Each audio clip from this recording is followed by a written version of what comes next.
Hey there guys, so I had a couple belts that I needed a basket stamp and I got one of them basket stamped, and I thought, you know, y'all may want to see that. I've had a few questions on how I lay out my basket stamp belts and just how to go about it. It's fairly simple.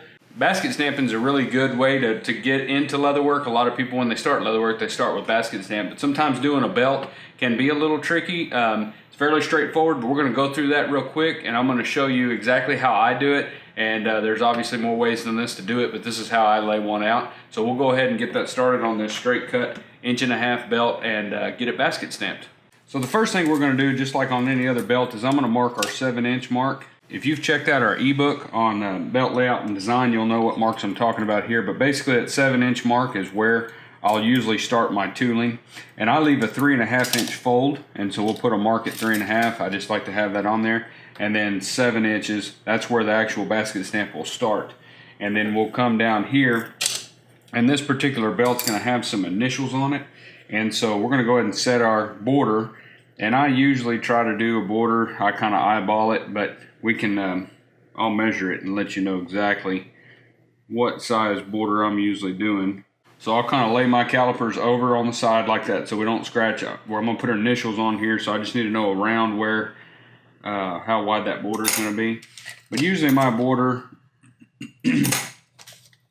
on a basket stamp belt is going to be about a 1/4 inch, something like that. That's usually pretty good. I should have known that on top of my head, but it's Wednesday and brain's not working as well. So anyway, we've got, like I said, I just use these, just kind of lay them down sideways a little bit and just kind of make some light marks. And the initials that are going to go on this particular belt are RO, and so I'm going to draw those in.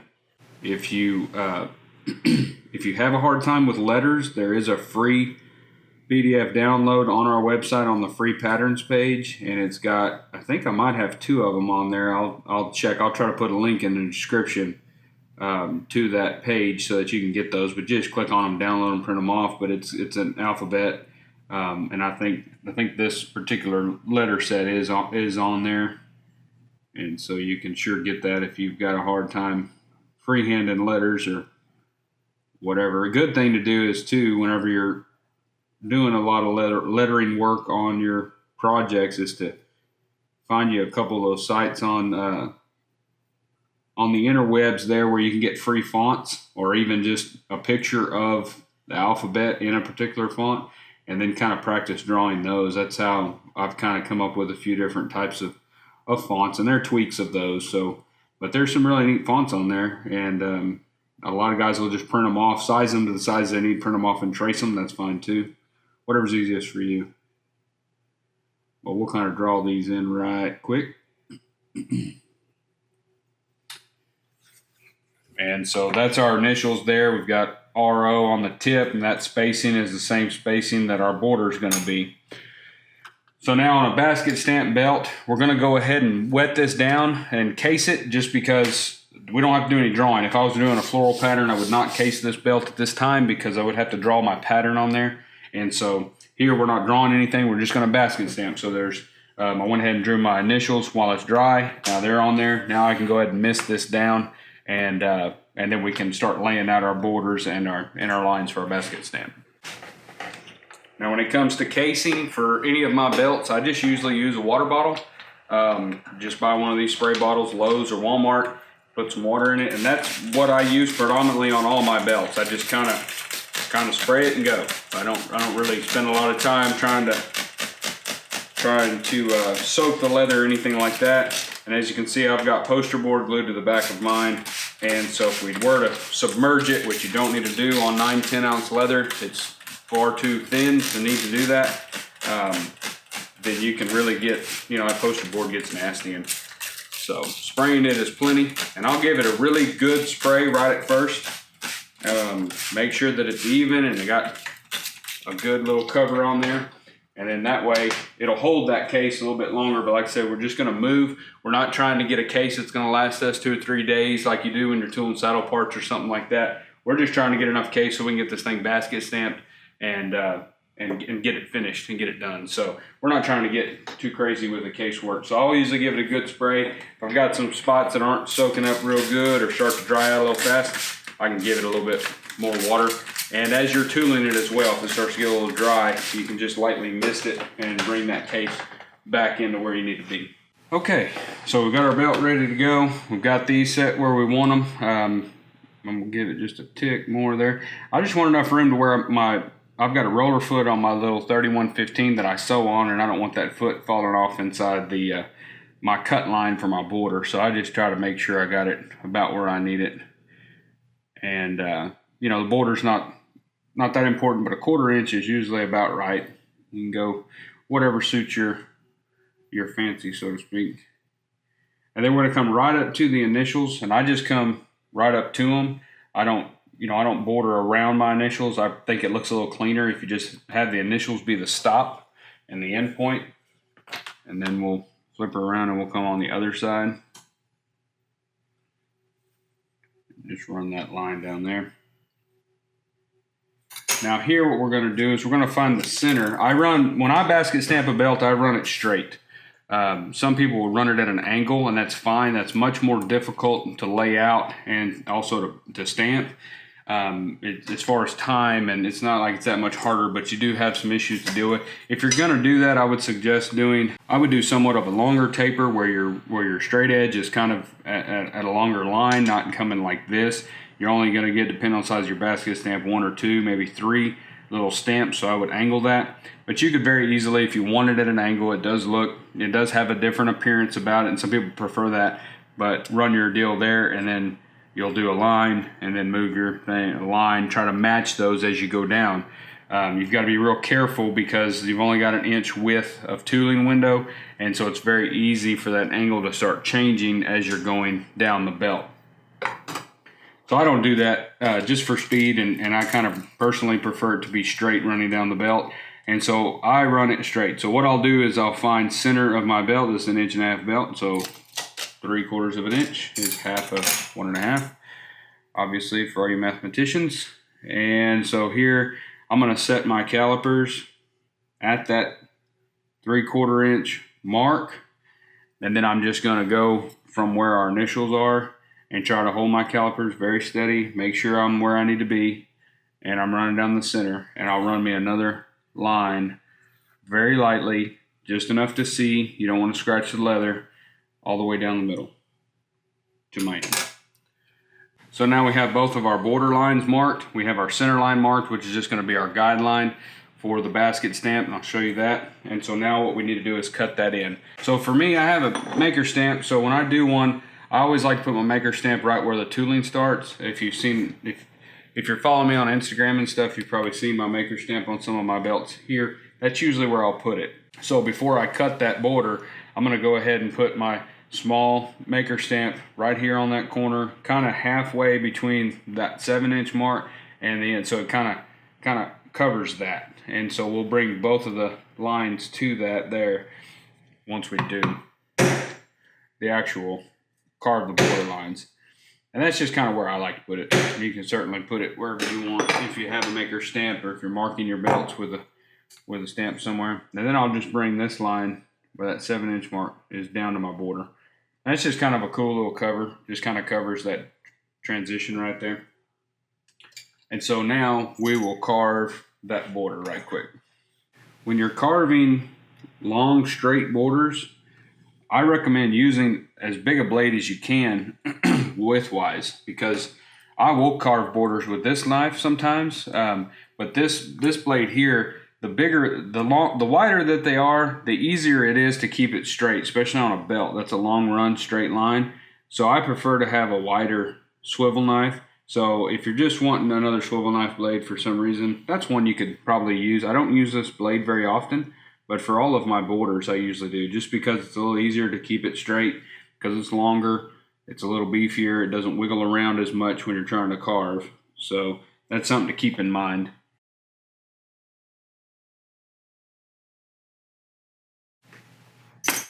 Okay, now remember, do not carve the middle line. That's just a mark. We don't carve the middle line. Don't get confused when you're carving your border lines and stuff and accidentally carve that middle line, because I mean, you can get around it and make it work, but we'd prefer not to do that.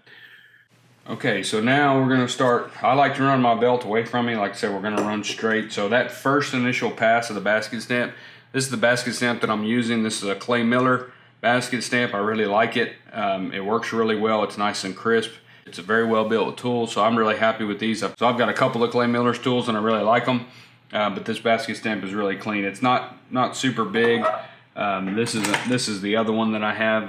You can see it's fairly large as compared to this one. So this one seems to work really well on belts. So what we're going to do is run our belt up in front of us like that. We've got our initial line here. So what I like to do is basically alternate. So when I first start, I'm going to run one pass down the entire belt, and I'm going to put the basket stamp. I'm going to have the basket stamp on the left side of my line. Then the next one will be on the right side, then the left side, then the right side, then the left side, then the right side, then the left side, then the right side. If you do that, you kind of toggling and over that line all the way down, then we'll continue basket stamping. But this will start you out correctly. So don't start stamping and filling this area up as you're going. You want to run one continuous line and set yourself up, and then move from there. So we'll go ahead and start that now. So we'll line that up. And then we're going to line up here.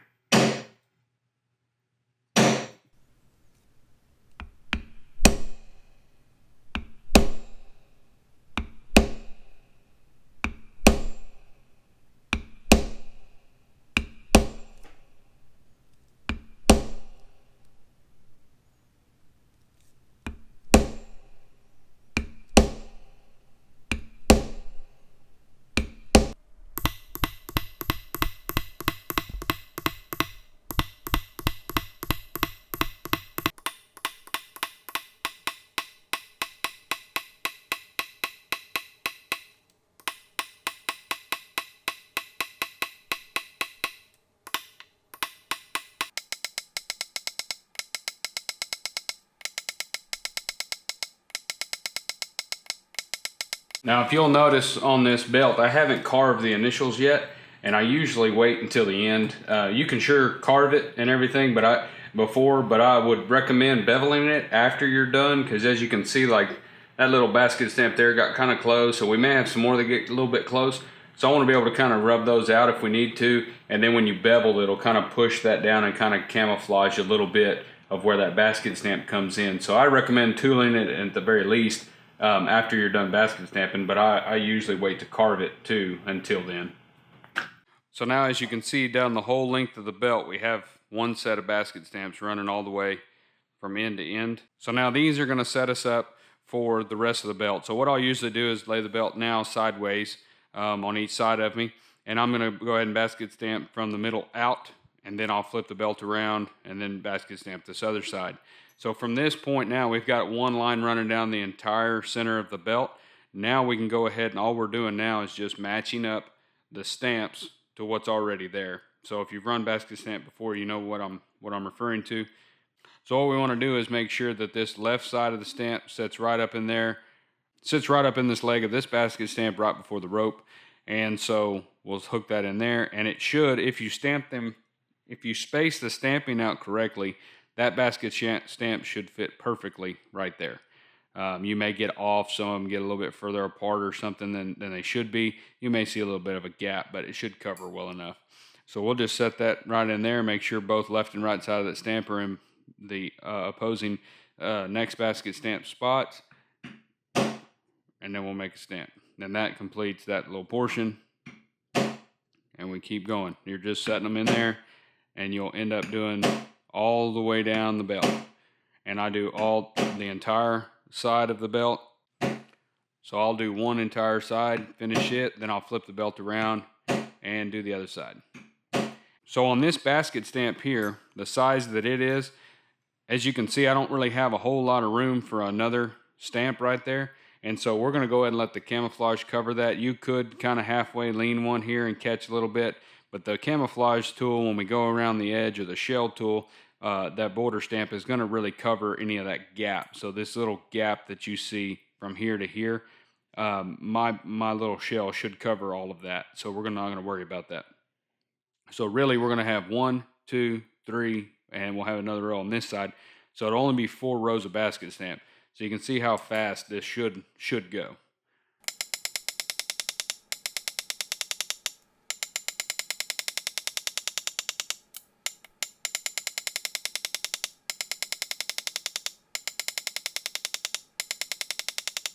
Okay, so now all the basket stamp is done. Like I said, you've got a little bit of a space between the edge of the basket stamp and the border, and that's on both sides, but we're not gonna worry about it because now we're gonna come through with a shell, or some people may call it camouflage, but it's just a border tool, and any one that you want to use would be fine. This is the one that I use. It's a Berry King. It's just a little sunburst with a little crescent in there, and it's just a shell border, and I have a big one and I have a little bit smaller one. Smaller one doesn't go quite as well with this little bit of a bigger basket stamp. I did it on the other belt that I showed you at the beginning, but I'm going to go ahead and do this bigger one now because I think it's going to look a little better on the straight cut belt.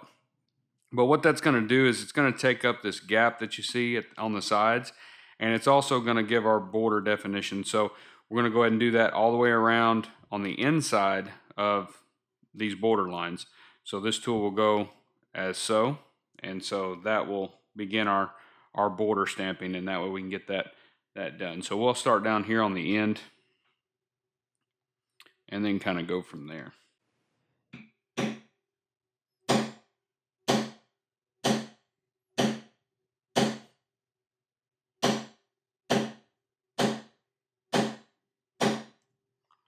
So as you can see right there, we've got pretty good coverage. You know, it kind of covers up a little bit of these first set of basket stamps here, so it kind of makes them appear like they're going under the border. Looks really clean. I really like this border stamp. Any of these that you can get.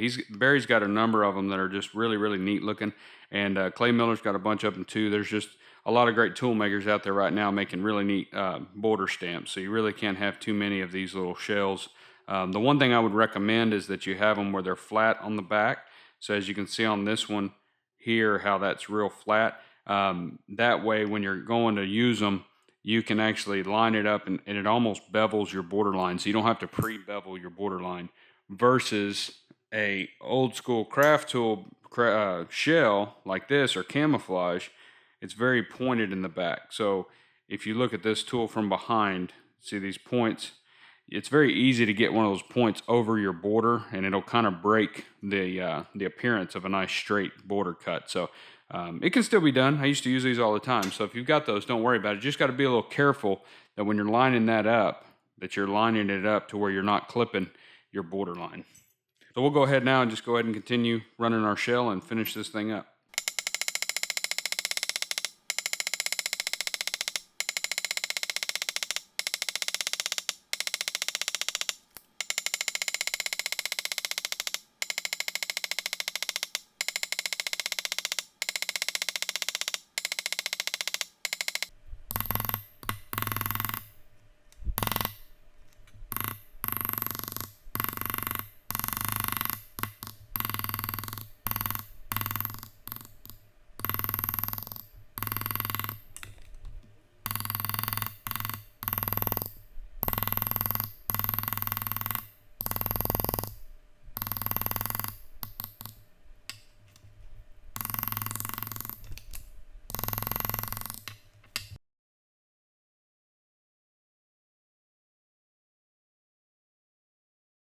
Alright guys, so that's how I do my basket stamp belts. Like I said, they're not very hard.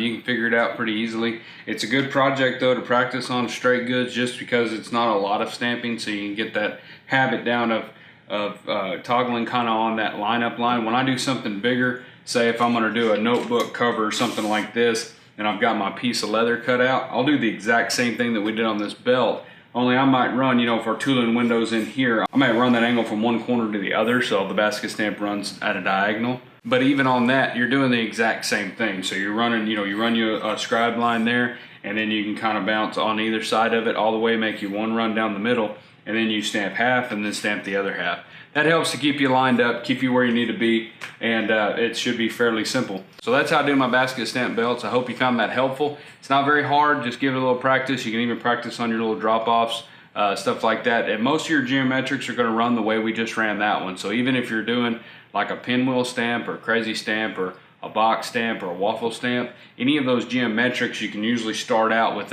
with that guideline running down the middle, and then work off of that. So if you got any questions, let me know. Otherwise, hope you are having a great week. We're glad to be back on the road to Christmas here, getting into the last quarter of the year. So I hope y'all shops are getting busy and you're getting a bunch of orders starting to come in and stuff like that. And if anything, just hope you're having fun doing leather work. If you've got any questions or need anything, shoot me an email and I'll do the best I can to help you where I can. Thank y'all very much.